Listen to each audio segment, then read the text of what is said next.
Representative Shu is the ranking Democrat on the House Financial Institutions and Rural Development Committee. He also serves on the Ag Committee and the Mental Health Modernization Committee. Honestly, the last few weeks of legislation have been very disheartening, and more about bullying and destroying public education than moving Kansas forward. So we're happy to have someone here that's going to talk about the positives and the things that our party can do to move the state forward. So I'm going to let you visit to us, okay? Yeah. Thanks so much. Oh, of course.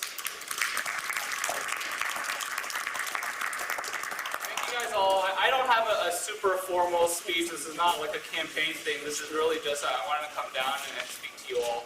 I have learned that I made a very rookie mistake this morning. I stopped into the Cozy Inn for lunch, which I've been told is something I need to do on my way out, not my way in. So if you smell burgers and onions on me, that would be why. Really, I'm here mostly to learn from you all. I think we're all aware here of, there's been a realignment of the parties over the last 8 to 12 years or so, where rural Democrats especially have kind of lost out, and we made gains in suburban Kansas and nationwide, honestly. And I was certainly a beneficiary of the 2018 election. Just to let you guys know a little bit about myself, I am an immigrant. I was born in Switzerland in 1989. My parents were Chinese and getting their PhDs there. I grew up in a town that is very, very, very similar to Hayes as I was driving in. I grew up in Rolla, Missouri, which is a university town of about 20,000 people now. I don't know if that sounds familiar. And so just looking around, I get very, very nostalgic. And that's a big reason, actually, why I decided to pick the committees that I'm on. I don't think that looking at me, looking at my name, looking at my background, I'm maybe a natural fit to be the face of rural Democrat outreach, but I care a lot about rural issues.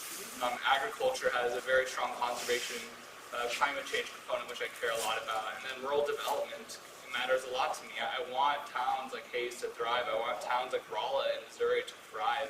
And so I'm really, really anxious to hear from you guys on what we can do. And what we can do as Democrats to continue the path forward. Because I think there is sometimes a little bit of tension between urban, suburban Kansas and rural Kansas. And that's not the case in my experience at all amongst the Democrats. And we want all of you, and we need all of you, and we need more of us in the legislature, because I think we all know things are not sustainable the way that they are. We have an out-migration problem in the state. Our biggest exports are probably cattle and corn, and number 3 there is probably our college graduates, which is a big shame. And as one of the youngest Democrats, youngest representatives, that's what I spend a majority of my time thinking about, it is how to keep young people in the state, how to keep young people in places like Hayes, and build a really thriving community, which Jay and I are going to talk about a little bit later. So, in rural development, it's really exciting right now. I think there are a lot of exciting ideas. There's a couple of stuff that's kind of tax-based and boring, like rural opportunity zones. Certainly those have a place, but for me, the biggest thing that I think that we can do to keep people in rural Kansas, keep people in Kansas in general, is to show ambition. What I get tired of the most of when I'm in the legislature is how often I hear Kansas is the 46th state in the country to do this. Kansas is the 49th state in the country to do this. No, I want to be a leader. I want to be first. I want to be second. Being the first and the second to these things keeps people here and brings people here, as we have seen with Colorado in terms of marijuana legalization. I think Kansas has a really big opportunity to be a leader in the renewable energy space. We are already 1 or 2, depending on the metric, in wind energy. We can be 1 or 2 in solar energy. And in my opinion, with ambition and strategy and planning, we can be the first state to go 100% renewable. We can be the first state to start exporting renewable energy to everybody else. And everybody's going to look to Kansas as a leader in this space. And so that's something that I'm really, really excited about. With that, I'll stop there and just take general questions on what you guys want to see, what has happened in the legislature, anything as it relates to Kansas, really. Yeah. What do you think the prospects are for passage of that wind turbine regulation bill? Have you heard about that one? Yeah, I have. Considering in the Senate Utilities next week? Yeah, so it's basically anything bad is going to fly through the Senate. The Senate, Janice and I were talking earlier, is, Kansas is conservative, sure. Kansas is definitely Republican. The Kansas Senate is so much more conservative than Kansas is as a whole. The chair of that committee, Utilities, is Mike Thompson, who is a famous climate change denier and a famous oil and gas person whose sole job essentially is to try to kill the wind industry. And so it'll probably fly through there. I have not heard any conversation or any interest in the House of doing that, which is the nice part about having a bicameral legislature. And so, time is starting to tick when it comes to passing legislation. Essentially, if it doesn't pass out at the end of next week, then it will probably die. So I would be cautiously optimistic at this point of it not getting through the House. So I think even the staunch Republicans, conservatives want to see wind continue to grow in the state. The wind requirements is just not that. Yeah, it was clearly written by oil and gas industries to limit wind growth in the state. They would never go for that if it applies to themselves. Right. Yeah. Along that line, it's would be hard to push. So, open and solar energy, wind energy. I personally totally believe that's true. But North County oil and gas dominating that drives the economy. So, how do you see that getting people to pick up and get on that bandwagon? Yeah, so if you're going to hear the question, is kind of how do we kind of grow wind and solar in the state? And the answer is actually fairly simple, is that we need a state energy plan. And so last year, the governor proposed a state energy office. We have one right now, but it's underneath the regulatory agency for energy, which doesn't make any sense. It needs to be its own thing. That got killed by the Republicans. This year, the House introduced its own standalone state energy plan, which also got killed off on the calendar. It was just kind of a pocket veto by the legislature. But the answer is really just to come up with a plan. We need to get all the stakeholders together, which includes environmental groups, all the utilities, all the industry partners, and see, hey, what's the 50-year plan for this? We did this with water, and it's been fairly successful, reasonably successful. But we need to get everybody together to talk about energy. And that's when you start to talk about the emissions and the growth possibilities, and then, quite honestly, the economic growth. Because I think we know, with the Republicans especially, that's how you make a lot of the arguments that this is good for the state economically, and wind and solar is certainly not. On that, with the project that you did, Texas, I'm still about it. Even though it was, they weren't prepared for it, didn't have the energy, probably 8% of the talk. Went to all of they say the wind failed, the solar energy failed, and wind failed, so that's why we have this crisis. That's going to be brought back for And then that has been brought up, and the aforementioned chair of the Senate Utilities has talked about the wind turbines freezing and that being the cause. And I think most people probably know that's not the case. But yeah, those talking points. But I will say there are some really weird coalitions when it comes to this stuff. Very rarely am I on the same side as the Koch brothers on an issue, but they are actually genuinely on the side of residential solar expansion in the state, for example. They believe in consumer choice and energy choice, and this is definitely another choice for users to use. And so they have really pushed for residential solar. And so that's one of those issues where you take your allies or you can get them. And on that issue, at least, I appreciate the support and the intellectual consistency, I guess. Back to your point about keeping young people in the communities, what kinds of things do you see for cities like Hayes, or even smaller, what specific things do you think can hold the young people there? For me, especially in cities like Hayes, is you guys already have the university here, right? They already come here for a reason. And I mean, this is obviously pie in the sky, but what I always think about is the growth of Austin, Texas over the last 30, 40, 50 years. And it didn't happen overnight, but they've been able to build this kind of startup community there and keep people there and young people excited and investing back into the city and to grow and grow and grow. I was talking to an investor. He just kind of invested in startup businesses, and he was talking about he doesn't really care about tax incentives, and young people certainly don't really care about tax incentives. What he really wants to do is be able to drive into a city, and then whether that city is Lawrence or Hayes or any of our university towns, and be able to just to meet with 5 to 10 entrepreneurs, young people starting their own businesses, and be able to just invest money into them. He doesn't want to have to drive from Lawrence to Hayes to Western Kansas and all around. He just wants to come to one place, have a bunch of meetings, and then leave. And so I think investing in our young entrepreneurs is something that has not been talked about in Kansas much, and that's something that I'm looking forward to. In general, I think if we're talking broadly about young people leading the state, and I've been on the record on this before, it's that Kansas, the legislature nonstop talks about regressive policies. Whether those regressive policies are economics, which are just tax cuts for corporations at the expense of everything else, or it's regressive policies like the trans bill that the Senate just passed. That's why young people have no interest in staying here. I have people, friends, that I've met in politics who are very heavily involved, being like, I don't want to live in this state if this is going to be the type of rhetoric and discourse all the time.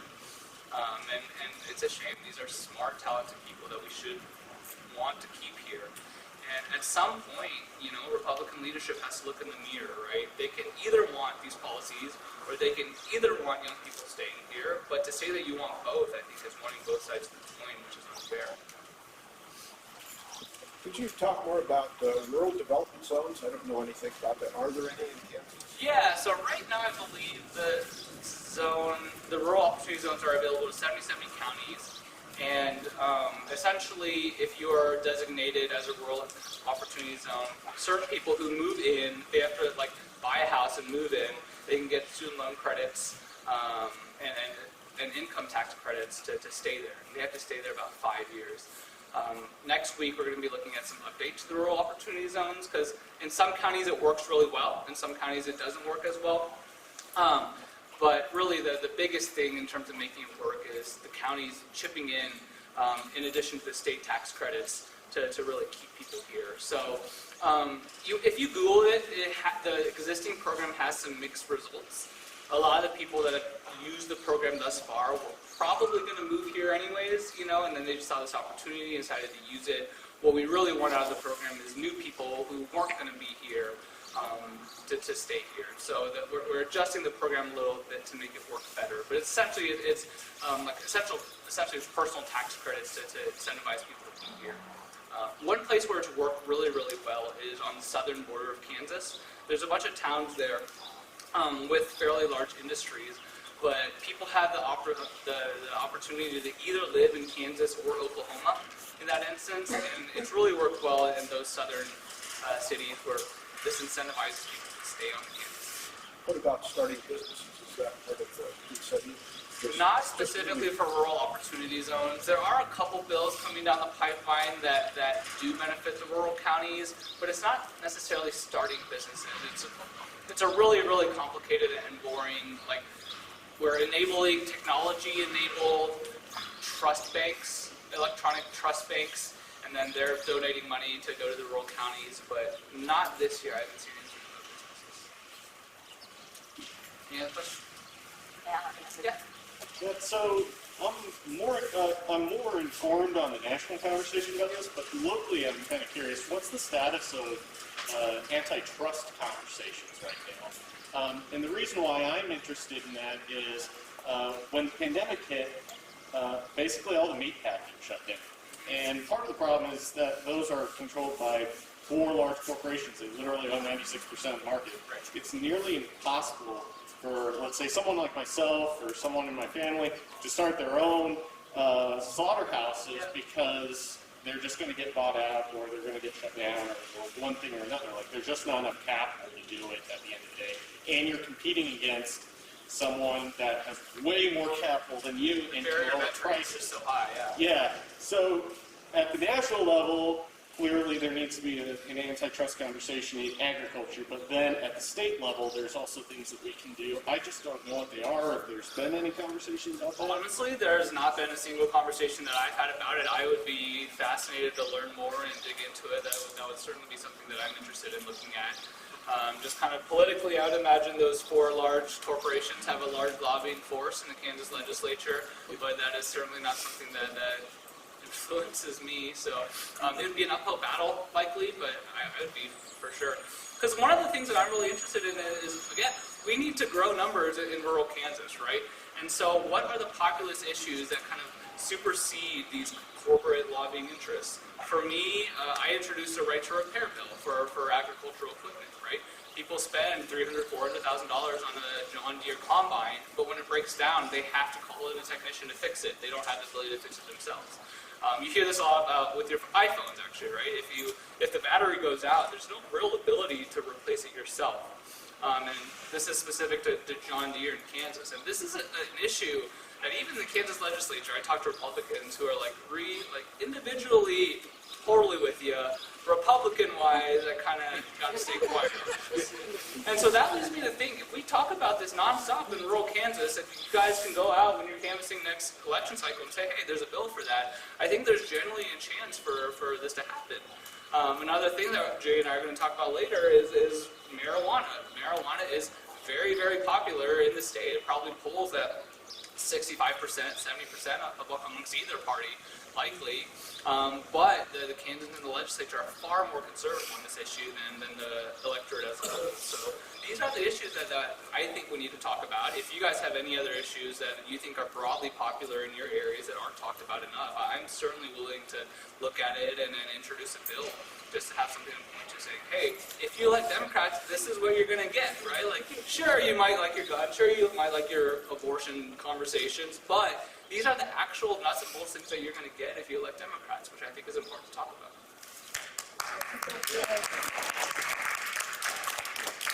Back on your thing about Okay.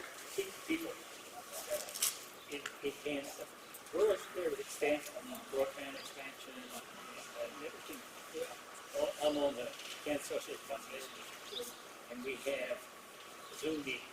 And when further west you get, there's a lot of places can't do the Zoom meeting, have to go to a central site, have to go there. So what does it look like going forward? I think we're going to see a huge amount of progress on this over the next 10 years or so. We just passed a new infrastructure plan last year that has a huge broadband component of it. And then we've also are going to use a lot of this federal money that we've seen coming in on broadband expansion. I think we learned with the schools closing that, rural county kids were at a really big disadvantage in terms of remote learning, right? And then we want to keep everybody safe. So I think that has certainly accelerated the conversation on it. And, I know it's already been probably a decade or two in the conversation, but I genuinely think we're going to make a lot more progress in the next few years. Yes? Okay. I'm sorry. I have a little quick question here. Yeah. You introduced House Bill, let's see here, 2310, the Healthy Soils Fund, Yeah. which I'm very, conservation here, it's very important. What's the status? I kind of looked it up, said it was in agriculture, and then my follow-up would be, how would you propose to pay for it? I think it's a great program. I think small farmers need to be incentivized to put cover crops in the ground, not more Yeah. peppers. So, Status on it is it's essentially done for the year. Basically, if it didn't pass by 2 weeks ago out of the House, then it's done for the year. But we're going to continue the conversation with the chair over the summer, and he didn't seem opposed to having a hearing on it next year. If you guys aren't aware of what it is, essentially it's just a fund created to invest into healthy soils practices. I think that's hugely important in the state. Whatever we can do to incentivize our farmers who have not already done it to put in carbon sequestration policies, I think that's very, very good and important for our environment. I've actually heard a lot of interest from a lot of different parties on this particular bill. Trina brings up a very good point, is that my bill also intentionally did not appropriate any money towards it, because as soon as the money starts getting a fiscal note, or a bill gets a fiscal note, people start getting scared off. So it's a fund that gets created, and then it can get appropriated later in the omnibus budget process. But, it just comes down to prioritization, and then, I think this is another issue. There are actually a lot of Republicans in the legislature who are very conservative on social issues and who I vote with almost never, but who are staunch conservationists. And they've come up to me on certain bills that have been introduced and said, "Great, like I'm with you on this." You talk about climate change a little bit too much, but if you can talk about, not climate change, but just the environment as a whole, I can get behind it. And so I think this is a bill that again, we can get some weird coalitions of legislators together to support it. Follow up quick on the broadband.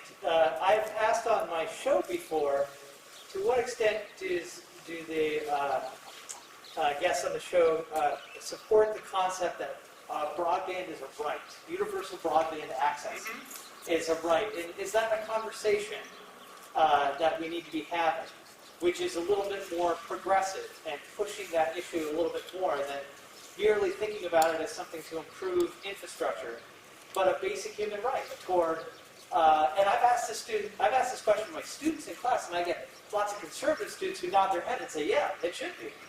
But I get mostly strange stares on the show if I ask elected officials that. To what extent should we be having a conversation about a universal right to broadband I think internet? you know me, if you say the word progressive, I'm usually in. But just broadly, this is another one of those cases where I'm tired of Kansas being 47th in this country to be part of the conversation. I don't want our kids falling behind. I think we've all learned over the last year with the pandemic is that access to broadband, access to the internet marketplace is an essential form of our economy, right? And then that should be one part of the conversation that should be bipartisan, is that people in areas without broadband are fundamentally at a disadvantage both in our schools and in the economy, internet economy to function. So I believe so, and I believe it would be a more equitable solution for everybody to get access to broadband for that reason. But what we've seen from what happened during the pandemic,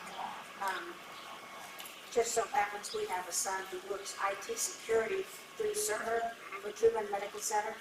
My wife works at Truman. Because my husband had major surgery in March, our son came home to Hayes for 2 weeks to be with us and stayed until after the first of the year.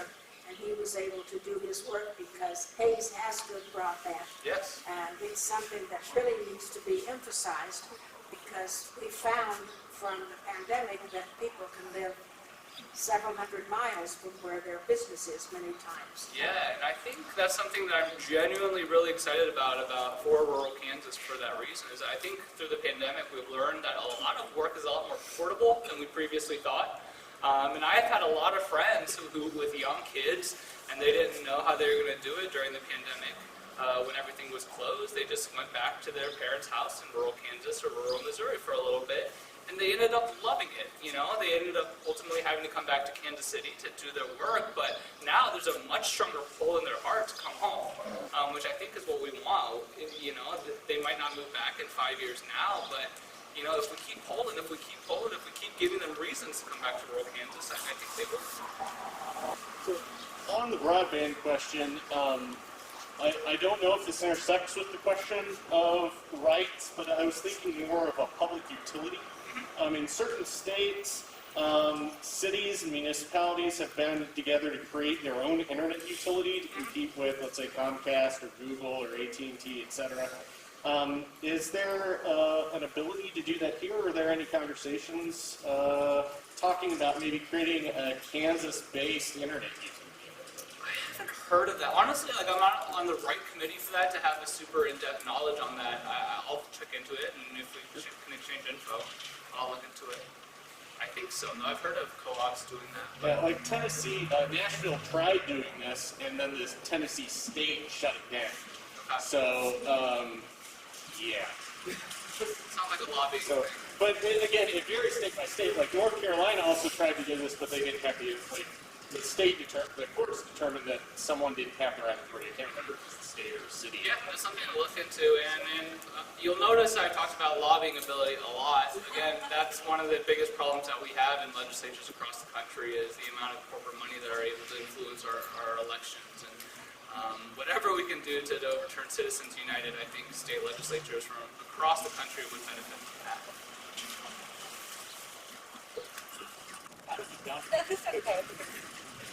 As you expand broadband, you have more congressmen.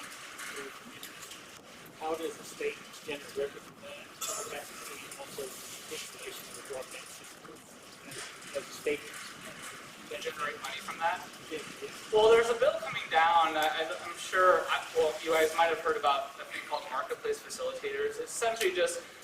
the more transactions that happen online, the state now is going to be collecting more money on that. For a while, it was kind of the Wild West in terms of Kansas sales taxes. Sometimes Amazon will collect money for sales tax from you. Sometimes other places wouldn't. So right now, we're just kind of making it even across the playing field that everybody, even Netflix, you'll probably have to start paying taxes on that. Which personally, you're not thrilled about that extra $1.20 a month, but it's the right thing to do, and it's going to be good for our local businesses too. A lot of these Etsy stores, right? There's probably a similar shop in your town that does the same thing, and so it kind of evens the playing field between the local stores and the online stores in terms of paying the taxes. One problem, I'm serving as co-chair of the governor's council. And the one problem that there's going to be, that I think is the bill that's in the legislature right now, has a $100,000 de minimis, so that if you sell less, but that doesn't cover in-state companies. So if you're an in-state seller and you only sell 100,000, you would still have to pay taxes, but your out-of-state would not. But the problem with making it 100,000 in-state as well as out-of-state is we get $50 million a year from the businesses that sell 100,000 or less. So it really hurt, to make that. The tax council has advocated, and I think Bill Megan, Gardner may have introduced that in the House. I believe I read it yesterday. Would make it so that there is no de minimis, that regardless of how much you sell. And the Secretary of Revenue started collecting it, I think a year and a half ago, if not 2 years ago, and they've gotten 6,000 and some out-of-state retailers that have actually paid a sales tax. Yeah. And that was a big issue when I was there 100 years ago. And, and the problem was it was so unfair for our in-state businesses, our Main Street businesses, because they had to charge sales tax, but they were competing with out-of-state entities that didn't have to charge sales tax. I'll throw out one more question real quick, a question that I can't ask on Tiger Media Network, and I can't ask on a TV show. More of an appropriate question for Democratic Party strategy question. Yeah. What do you think the best approach would be for Democratic Party in Kansas in terms of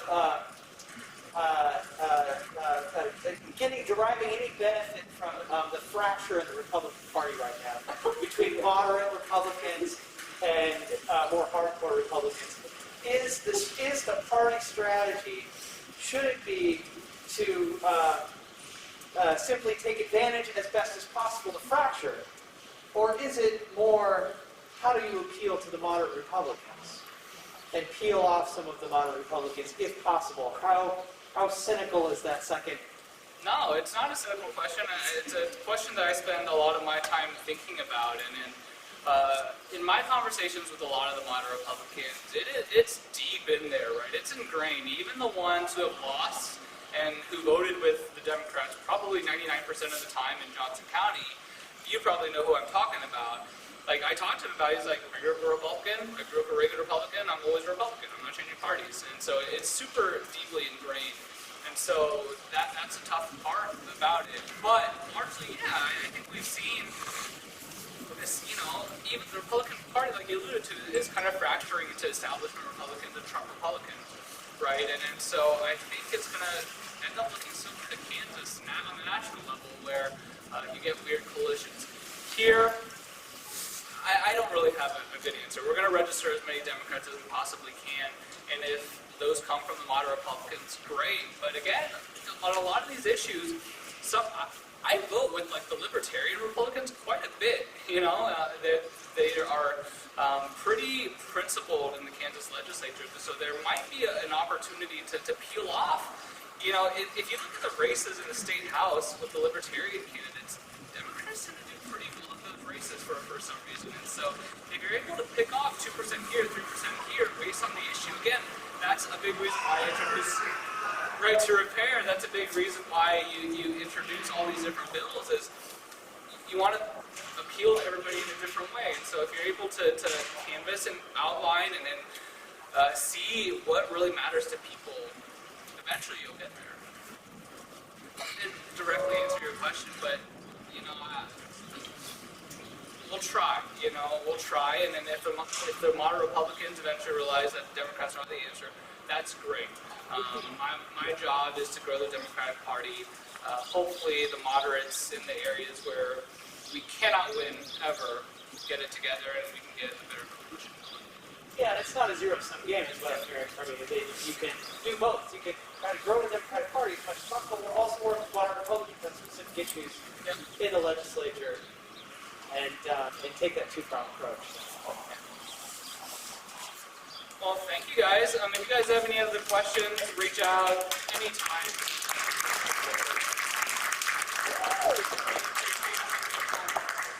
Gorgeous day to hang out.